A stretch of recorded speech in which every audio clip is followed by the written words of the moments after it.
Yo, it's your boy the Android Doctor back again with another video. So I'm here with the S23 Ultra, and in this video we're going to take a look at the time to take action feature.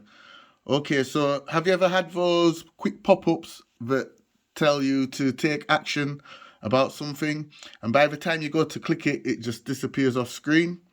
Well, with this you can extend the time on how long the notification shows up on the display. Okay, so I'm just going to show you how to find time to take action. So just go into the settings and scroll down to where it says accessibility, and then select advanced settings. And here you will see time to take action. And it just explains, choose how long to show messages that ask you to take action but are visible only temporarily, such as temporary on-screen notifications or the volume controller. Okay, so I'm just going to demonstrate. I don't really have one of those pop-up messages showing on the display right now, but I'm still going to demonstrate how it works.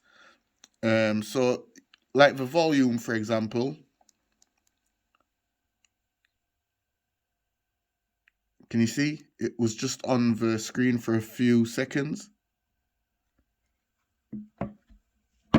But I can change it to 10 seconds, 30 seconds, 1 minute, or 2 minutes. So if I press the volume button now,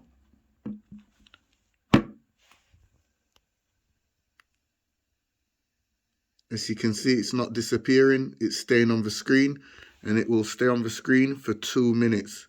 So that's the same thing what's going to happen with the pop-up messages as well, that require you to take action for something. It's not just going to flash up on the screen and then disappear after a few seconds. It's going to stay on the screen for as long as you set it to stay on the screen. Anyway guys, I hope this video helped you out. If it did do, be sure to give the video a thumbs up, share the video. It's your boy the Android Doctor, and I'm out. See you in the next one guys. Deuces.